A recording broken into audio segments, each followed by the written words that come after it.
IT job కోసం try చేస్తున్నారా? Coding tutor లో ట్రైనింగ్ తో పాటు స్టైఫండ్ అండ్ 100% జాబ్ గ్యారంటీ.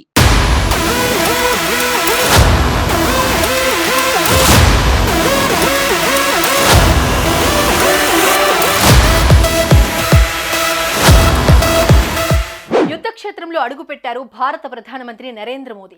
2.5 ఏళ్లుగా రష్యా ఉక్రెయిన్ మధ్య యుద్ధం కొనసాగుతున్న వేళ భారత ప్రధాని ఉక్రెయిన్లో పర్యటించి సరికొత్త చర్చకు తెరలేపారు. యుద్ధం కారణంగా ఇప్పటికే వేలాది మంది ప్రాణాలు కోల్పోయారు. అదే స్థాయిలో భారీ ఆస్తి నష్టం సంభవించింది. అయినప్పటికీ ఏ దేశం కూడా వెనక్కి తగ్గడం లేదు. సై అంటే సై అంటున్నాయి. ఇలాంటి పరిస్థితుల్లో భారత ప్రధాని మోదీ ఉక్రెయిన్లో ఎందుకు పర్యటిస్తున్నారు? శాంతి చర్చలు జరపడానికే అక్కడికి వెళ్లారా?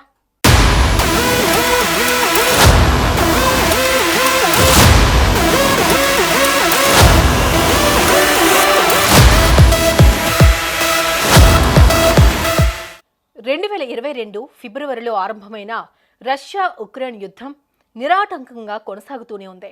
రష్యా దాడుల్లో ఉక్రెయిన్ తూర్పు ప్రాంతంలోని పలు నగరాలు ధ్వంసమయ్యాయి. ఈ తూర్పు ప్రాంతాన్ని రష్యా సైనిక బలగాలు తమ ఆధీనంలోకి తెచ్చుకున్నాయి. ఇరు దేశాల్లో భారీగా ప్రాణ నష్టం సంభవించింది. ఆస్తి నష్టం అంచనా వేయలేని పరిస్థితి. వేలాది మంది ఉక్రెయిన్లు తమ ప్రాంతాన్ని విడిచి వెళ్లిపోయారు. పలువురు ప్రాణభయంతో బతుకుతున్నారు. అయినప్పటికీ ఇరు దేశాలు వెనక్కి తగ్గడం లేదు. ప్రపంచ దేశాలు శాంతిని కోరుకుంటున్నా రష్యా ఉక్రెయిన్ మాత్రం కయ్యానికి కాలు దువ్వుతూనే ఉన్నాయి.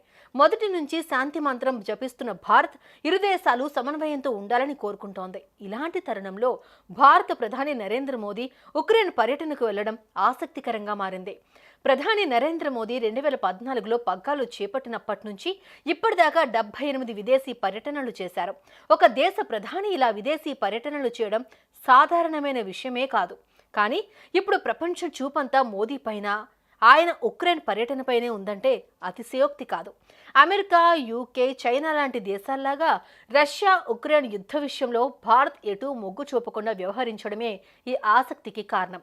ఆ కారణంతోనే అమెరికా, యూకే, యూరప్ దేశాలు యుద్ధాన్ని ఆపేలా పుతిన్ను ఒప్పించాలని ప్రధాని మోదీని ఇన్నాళ్లుగా కోరుతున్నాయి. ఈ క్రమంలో ఉక్రెయిన్లో అడుగుపెట్టారు ప్రధాని మోదీ.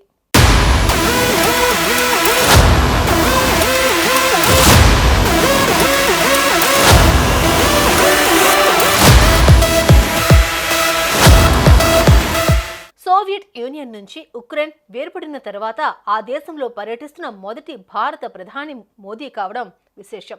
పోలాండ్ పర్యటనను ముగించుకున్న మోదీ అక్కడి నుంచి ఉక్రెయిన్ రాజధాని క్యూకు చేరుకున్నారు. అయితే ఈ పర్యటన అత్యంత సాహసోపేతమైన ప్రయాణం. ఎందుకంటే పోలాండ్ నుంచి ప్రధాని మోదీ క్యూకు రైలు మార్గంలో వెళ్లారు. రైల్ ఫోర్స్ 1 రైల్లో దాదాపు 10 గంటల పాటు ప్రయాణించి కీవ్లో అడుగుపెట్టారు.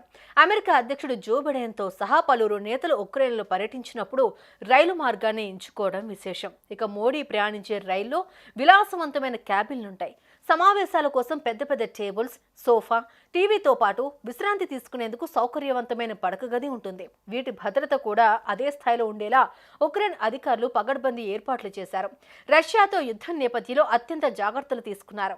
మొత్తానికి మోదీ వెళ్లేటప్పుడు 10 గంటలు, వచ్చేటప్పుడు మరో 10 గంటల పాటు రైల్లో ప్రయాణం చేశారు.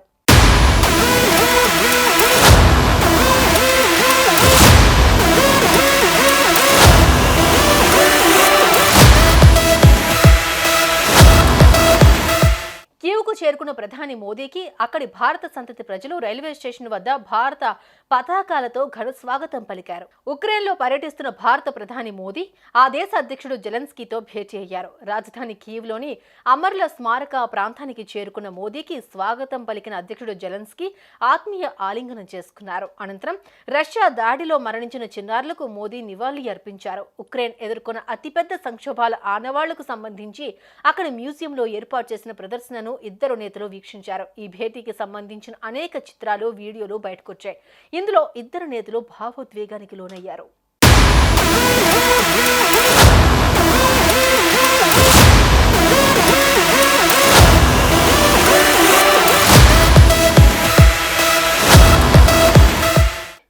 పర్యటనలో ఉన్న భారత ప్రధాని మోదీతో ఉక్రెయిన్ అధ్యక్షుడు జెలెన్స్కీ వ్యక్తిగతంగా బృంద స్థాయిలో భేటీ అయ్యారు. రష్యా ఉక్రెయిన్ సంక్షోభ పరిష్కార మార్గాలపై ఇరువురు నేతలు చర్చించారు.